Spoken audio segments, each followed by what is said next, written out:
Breaking news, আইপিএলে কপাল খুলে গেল মোস্তাফিজুর রহমানের।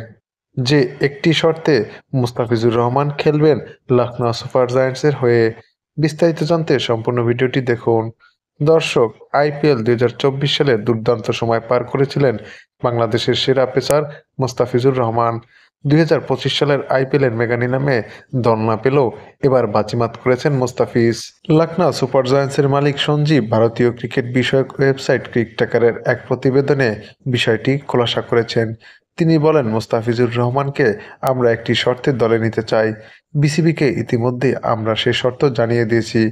ক্রিকেট বিষয়ক ওই অনুষ্ঠানে সাংবাদিকের এক প্রশ্নের জবাবে লখনৌ সুপার জায়ান্টসের মালিক সঞ্জীব বলেন, আমরা বিসিবিকে যে শর্তটি দিয়েছি সেটি হলো মোস্তাফিজকে পুরো মৌসুমের জন্য আইপিএল খেলতে দেওয়া। এই শর্তটি মানলেই আমরা মোস্তাফিজকে দলে ফেরাতে পারবো।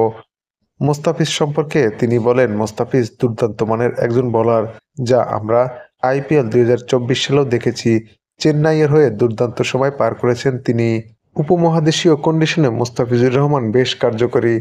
অপরপক্ষে মোস্তাফিজকে দলে ফেরানোর অন্যতম সেরা কারণ হিসেবে তিনি বলেন, চেন্নাই সুপার কিংসের মাঠে আমাদের বেশ কয়েকটি খেলা রয়েছে যেখানে মোস্তাফিজের স্লোয়ার এবং কাটার দুর্দান্তভাবে কাজ করে।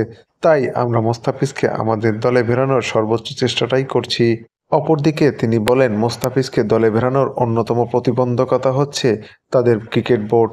ক্রিকেট বোর্ড সঠিক সময়ে আমাদের কাছে প্রেরণ না করলে সেটা আমাদের দলের জন্য বড় ধাক্কা হবে।